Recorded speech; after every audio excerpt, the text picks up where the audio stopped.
Hi and welcome to Overdrive. I'm Shireen Bhan. We're going to start the show in Berlin, and that's because the German capital played host to the 2011 Michelin Challenge Verbindung. This is an event that showcases sustainable mobility. With petrol prices soaring, consumers across the world are looking for sustainable and efficient technology options. Sandeep Shrikant tells you about the future for cars, bikes and transport in general from a sustainability and a more efficient point of view. A historic airport, 300,000 square meters of exhibition space, 15 kilometers of test tracks, seminars, races and over 200 vehicles ranging from the reigning World Car of the Year to simple yet elegant solutions to traffic congestion. It was all happening at the 11th edition of the Challenge Verbindung, an event conceptualized by French tire maker Michelin way back in 1998. So what this event does is it brings together all of the major actors in that equation. Actors such as vehicle manufacturers, vehicle suppliers like Michelin, fuel suppliers, academic people, political leaders, non-governmental organizations, all of the people that are involved in helping to find these solutions.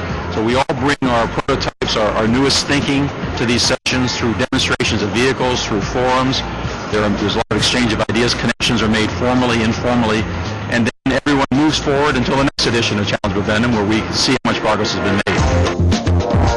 This year the event saw its largest turnout ever, and in a change from usual practice, the Challenge Verbindung was open to the public for the last 2 days, and with good reason.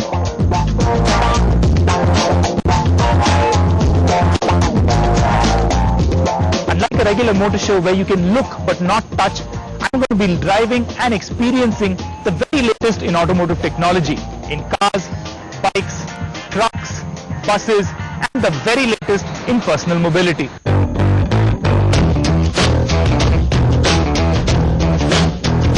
With the event returning to Europe after a few years, the European car makers turned out in force. And instead of just having outrageous space-age designs on display, the focus was on production-ready concepts or cars that are already in the market. Porsche had hybrid Panameras and Cayennes, Citroën showed off the Survolt electric sports car concept, while Renault showed off the Fluence ZE. But the center of attention, with the longest waiting list for test drives, was the World Car of the Year, the Nissan Leaf. From the outside it looks like a regular, stylish hatchback, but what would the fully electric car be like to drive? So once you're strapped in, simply put your foot on the brake, hit the start-stop button and nothing happens. You just get some lights going on the display. Since this is a completely electric car, there is no noise of course of an engine starting up. But once you're ready to go, just simply slide the gear shifter down into D for drive mode, which is the full power mode, or flip it down again once more for eco mode, which will give you more range at the cost of some performance. Let's go then.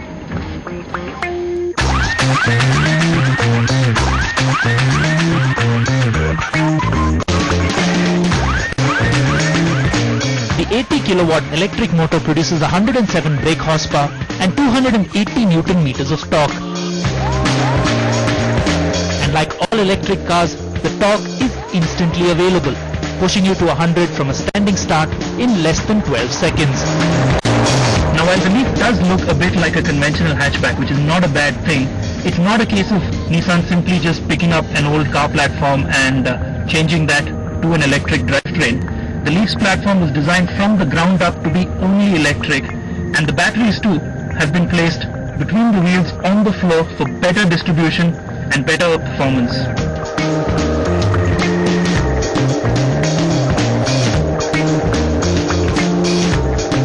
The Leaf offers a choice of 2 drive modes, the regular full power mode and a super miserly eco mode, which is adequate for pottering around town. Nissan claims a range of 160 kilometers, which should be fine for the average daily commute.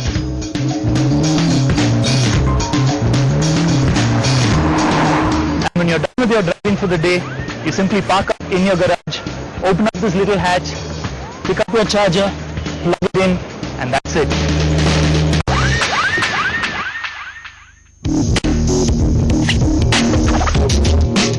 Of the big 3 German automakers, only Audi was in attendance with the boffins from Ingolstadt showing off the A3 e-tron fully electric hatchback and what seemed from the outside to be a perfectly normal Q5, except that it was powered by an experimental hydrogen fuel cell. Audi has been developing this prototype since 2008. They're not going to let me drive one, so instead what I can do is hop into the passenger seat and go for a drive. Instead of making heat with general combustion, we have a low temperature combustion, and as such we make electricity, and this power, this electricity is then being brought to a direct traction engine.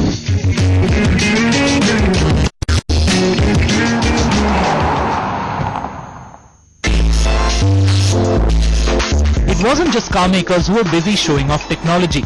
Michelin had two Suzuki Splashes, a car we know better as the Ritz, equipped with its new active wheel technology. A system that puts the drive motor and a secondary electric motor that performs the damping within the wheel rim. Unlike the regular Splash, which rolls prodigiously, the active wheel technology keeps the car flat when pushed hard on the handling circuit. And the technology will be very useful to the next generation of fully electric cars.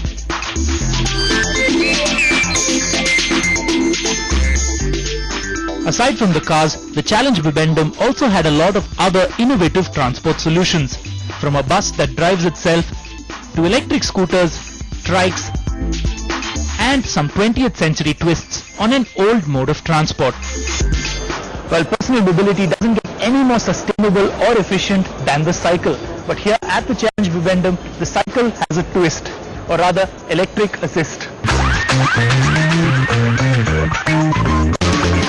At first glance, the Michelin concept cycle is a simple lightweight bike with 6 gears and a lot of human power. But dig deeper and you'll find a small battery that provides an electrical assist to the rider as long as he's pedaling. Who says hard work doesn't get rewarded? And so, after years of talking about being more environmentally aware and showing off bare bones concepts, manufacturers have got to move on, seeking first mover advantage. Most vehicles I saw in Berlin are production ready or will be production ready in just a few years, and that urgency can only help the industry. As for me, I had time for one final drive. Now, of course, the coolest personal mobility device ever is the Segway. It's been around for a while, but it's still so space age and very, very cool.